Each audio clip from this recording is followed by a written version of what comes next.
tem esse negócio aí do golpe, né? Que a torcida chamava de golpe no São Paulo, não sei se a gente pode chamar assim, o que aconteceria com esse estatuto, e foi negado.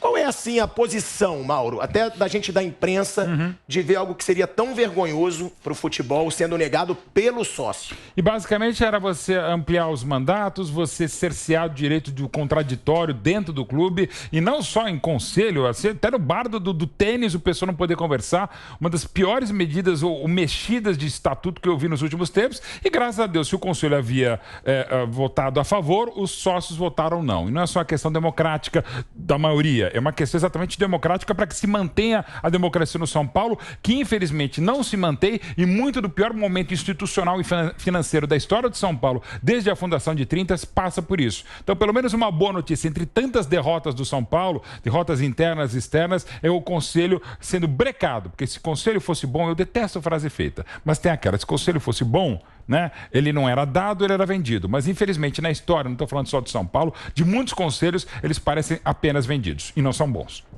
De Mauro para Mauro. Mauro, o São Paulo, nesse estatuto, teriam algumas medidas que seriam, assim, ridículas para o futebol brasileiro.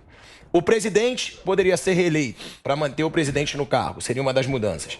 A outra, conselheiro, ficaria mais tempo no clube, no São Paulo. E uma que, para mim, é gritante, é que se o sócio interferisse na paz do clube, ele seria tirado do quadro de sócios. O que você acha de tudo isso e qual é o resultado para o futebol brasileiro de ter mostrado o sócio não é refém dos dirigentes? Xará, só desculpa, rapidinho ainda, que faltou uma que é muito importante, que iria se criar uma cláusula de barreira para que a oposição pudesse lançar, por exemplo, novas candidaturas. Isso também caiu. Então, qual é o resultado pro futebol e o fato positivo de mostrar que o sócio ele não é refém dos dirigentes, Mauro? O São Paulo, ele é um dos clubes menos democráticos do futebol brasileiro, né? Há muito tempo ele é comandado pelos mesmos cardeais, como se convencionou chamar há muito tempo lá no São Paulo. Os caras se revezam no poder. Não acho nada demais você ter 2 mandatos, desde que isso seja aprovado para um futuro mandato, não para quem está no poder, né? Claro. Que é o que ia acontecer. Se fosse a partir do próximo mandato, ok. O próximo presidente pode ter uma reeleição, como acontece na política, acontece em vários clubes do futebol brasileiro. Mas não seria esse o caso, né? Essa questão de cercear o direito de manifestação do sócio nada mais é do que uma lei da mordaça. E é muito subjetivo, né? De que maneira você causou algum tipo de distúrbio ou transtorno. Então eu decido e eu limo quem eu não gosto, quem é opositor. Acho que foi importante para o São Paulo, especialmente porque o São Paulo, como eu disse, ao contrário de outros clubes, aqui no Brasil temos até vários clubes grandes que têm sócio-torcedor votando. No São Paulo são os conselheiros, aqueles grupos ali que definem os rumos do clube. É assim há muito tempo, apesar da sua numerosa torcida. Mas não é exclusividade de São Paulo. Vários clubes também têm a definição ali dos seus mandatários em função de 1.000, 2.000 pessoas que votam. É uma coisa até constrangedora. Mas acho que foi um avanço, foi até, por ser o São Paulo, um clube tão fechado, acho que foi importante, foi até de certa forma surpreendente. Sim. Lá atrás eu achava que isso não ia acontecer não, o sim venceria, mas deu não. Nilson, a gente até falava ontem no Canelada que seria assim uma vergonha para o futebol brasileiro. Lógico que seria uma palhaçada para o futebol brasileiro. Então, você deixa bem claro o seu ponto de vista com relação ao clube empresa.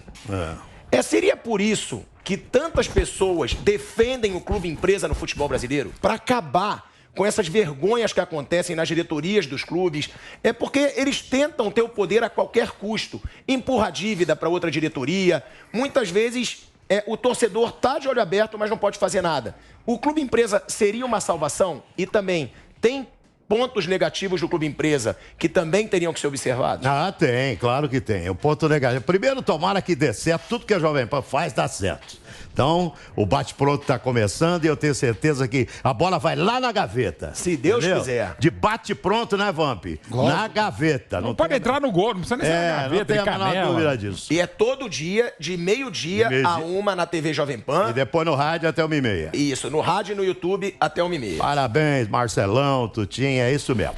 Bom, é o seguinte, o Clube Empresa, eu não sei se os Mauros e o Vampeta e você concordam comigo, o Clube Empresa é o seguinte, você tem que ver a origem do dinheiro, porque o que tem de trambicagem e lavador de dinheiro, isso é muito, então você tem que saber a origem do dinheiro. Na Europa, por exemplo, é uma lavanderia total. Ou não? Vocês têm alguma dúvida? Não, com Vocês certeza. têm alguma dúvida com o dinheiro que corre na Europa? dos Total grandes não, clubes? mas tem. Dá 90%, para agradar o Mauro. Ó, tô com o Mauro. Nobre. Aliás, aproveitar, inclusive, né, Nilson, e mandar toda a força e luz para a família do Mauro Nobre, brilhante colega. Meu grande amigo. Mais um dos grandes Mauros que trabalharam aqui modestamente. Então, você tem que ver a origem do dinheiro. Que a solução é o clube empresa, eu não tenho dúvida. Esses dirigentes, eu acho engraçado porque eles vêm com a palavra sacrifício.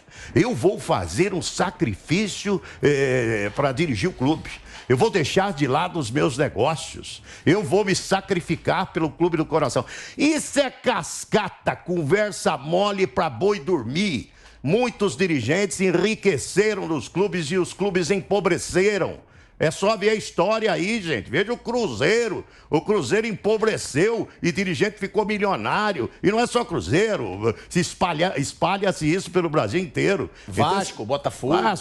Espalha pelo Brasil inteiro. Isso é cascata, conversa mole. Se não tivesse nenhuma vantagem econômica, eu tenho certeza que nós não teríamos tanta briga para ser dirigente de clube, presidente de clube, sabe? Briga de conselheiro, sabe? É uma guerra. Eleição em clube, sabe? É uma guerra. Então a gente está muito rodado nisso, 45 anos fazendo a mesma coisa. A gente está muito rodado. Então não vem com essa conversinha mole de sacrifício. O que ia acontecer no São Paulo seria uma palhaçada. A palavra é palhaçada e uma coisa...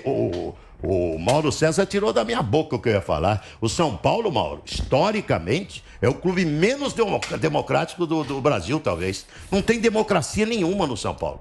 Nada.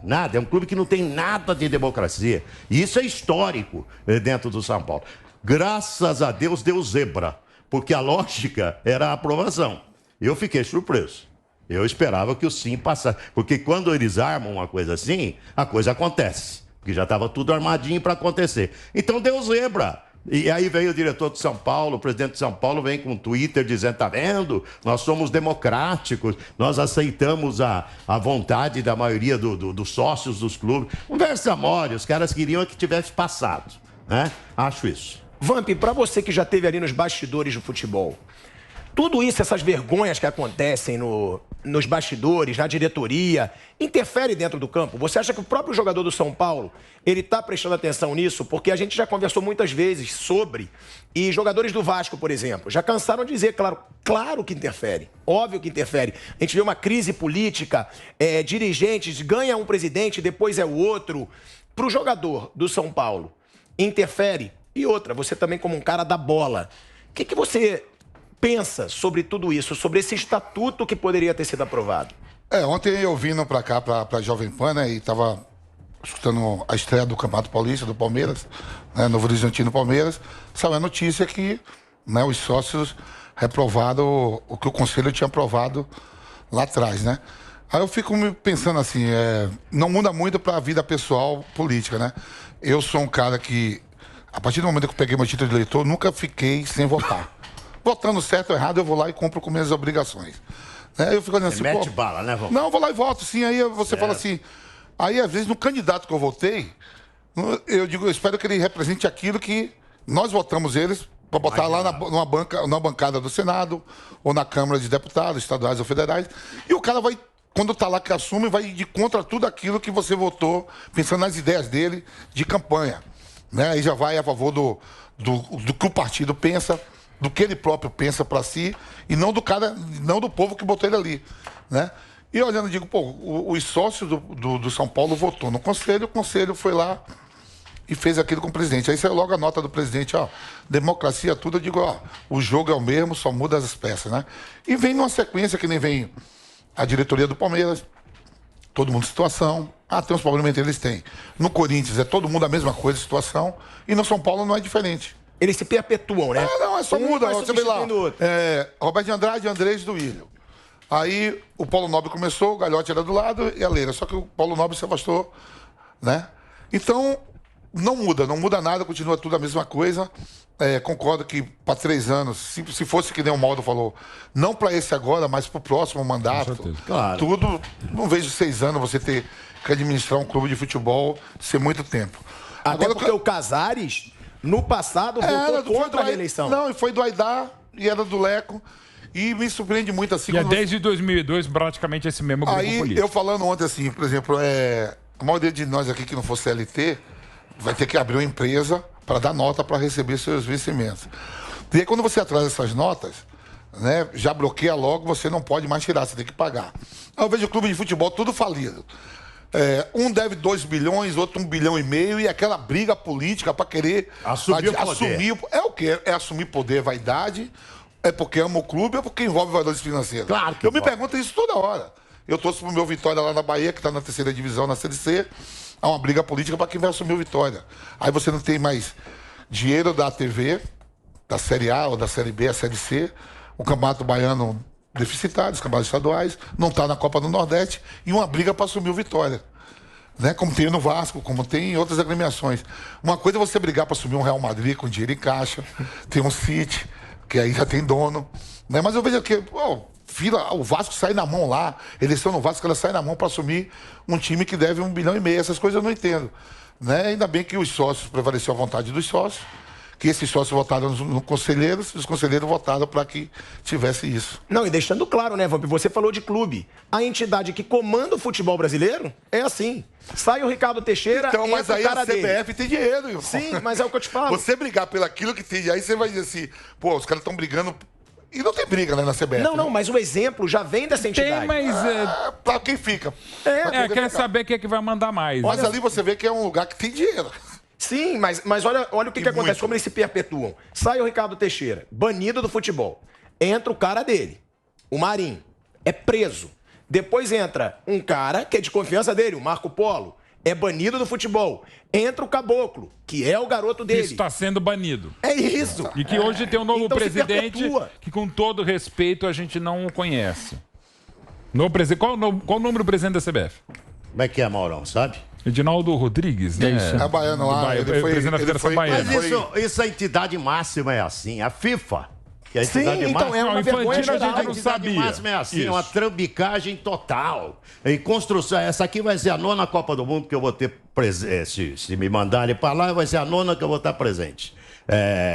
Construção de estádio em Copa do Mundo. É um dos maiores roubos que existe. É a construção de estádio. É acordo com construtora. Onde a FIFA Acordo- vai mal, 15 estádios no Mundial. Isso, acordo com construtora. A FIFA, você vê os caras aí também banidos, presos e respondendo processo, é ou não é? E é grande. E isso parte da entidade máxima. O que não tem é punição séria. Precisava ter punição séria. O cara ser punido de verdade, entendeu? Essa história de... o presidente vai deixar a dívida. Criou-se uma expectativa de que ia arcar com seus próprios bens. Eu não vejo isso acontecer. Né? O presidente que fizer maus negócios no clube arca com seus próprios bens. Não acontece nada.